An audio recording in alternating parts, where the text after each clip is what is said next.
इसको देखना चाहते हैं कि अरविंद केजरीवाल का मनोबल कितना गिरा, कितना वो टूटे, कितना वो झुके। जिन्होंने दिल्ली के बच्चों के लिए अच्छी शिक्षा का इंतजाम किया, उनसे क्या दुश्मनी है मोदी जी आपकी? IRS की नौकरी छोड़ी।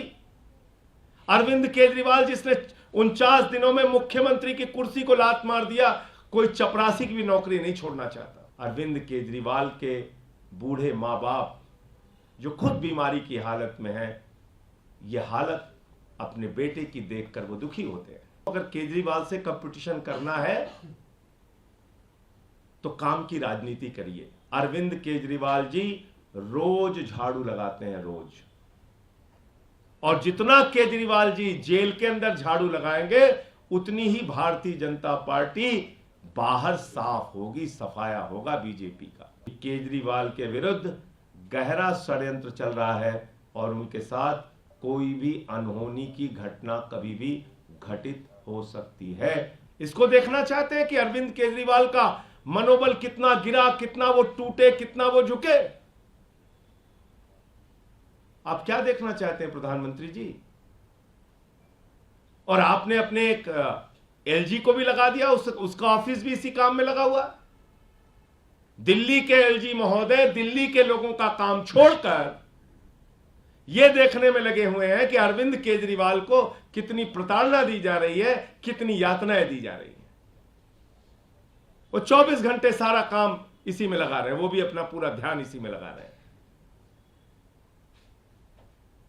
अरविंद केजरीवाल जिन्होंने दिल्ली के बच्चों के लिए अच्छी शिक्षा का इंतजाम किया, उनसे क्या दुश्मनी है मोदी जी आपकी? अरविंद केजरीवाल जिन्होंने दिल्ली के बुजुर्गों के लिए तीर्थ यात्रा कराई, बिजली फ्री कराई, पानी फ्री कराया, IRS की नौकरी छोड़ी। अरविंद केजरीवाल जिसने 49 दिनों में मुख्यमंत्री की कुर्सी को लात मार दिया, कोई चपरासी की भी नौकरी नहीं छोड़ना चाहता। उस अरविंद केजरीवाल के मनोबल को आप गिराना चाहते हैं। आपके इस अन्यायपूर्ण और अत्याचारपूर्ण व्यवहार को देखकर प्रधानमंत्री जी, अरविंद केजरीवाल के बूढ़े मां बाप जो खुद बीमारी की हालत में है, यह हालत अपने बेटे की देखकर वो दुखी होते हैं। उनकी पत्नी सुनीता केजरीवाल जी उनके स्वास्थ्य को लेकर चिंतित रहती हैं।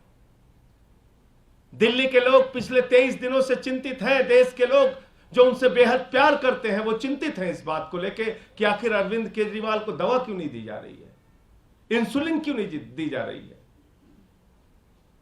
एक आदमी जो लोगों के लिए दवा का, शिक्षा का, पढ़ाई का, अस्पताल का इंतजाम कर रहा था, आज खुद उसको दवा नहीं दी जा रही है।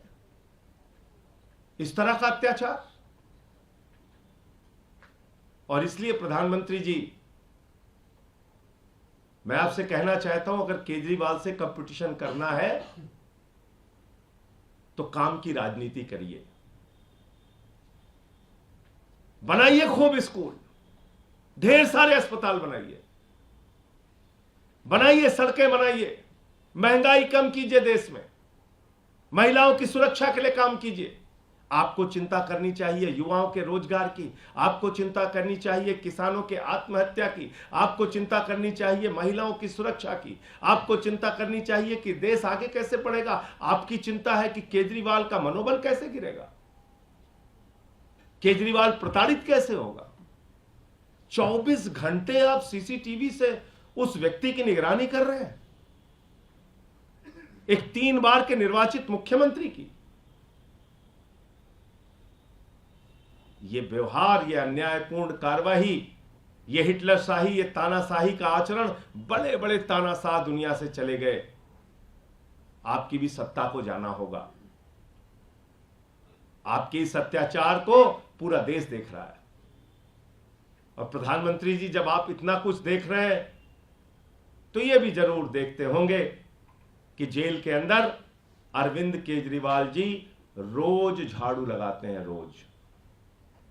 और जितना केजरीवाल जी जेल के अंदर झाड़ू लगाएंगे, उतनी ही भारतीय जनता पार्टी बाहर साफ होगी, सफाया होगा बीजेपी का, पूरे देश से सफाया होगा।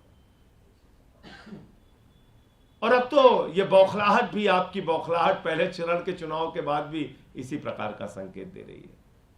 तो मैं आपको ये बताना चाहता हूं कि पीएमओ देश के प्रधानमंत्री नरेंद्र मोदी, एलजी ऑफिस और खुद एलजी महोदय सारे नियम कानून को तोड़कर जेल में अरविंद केजरीवाल के सीसीटीवी का फुटेज मंगाकर, लिंक मंगाकर उनके ऊपर निगरानी कर रहे हैं, उनको देख रहे हैं।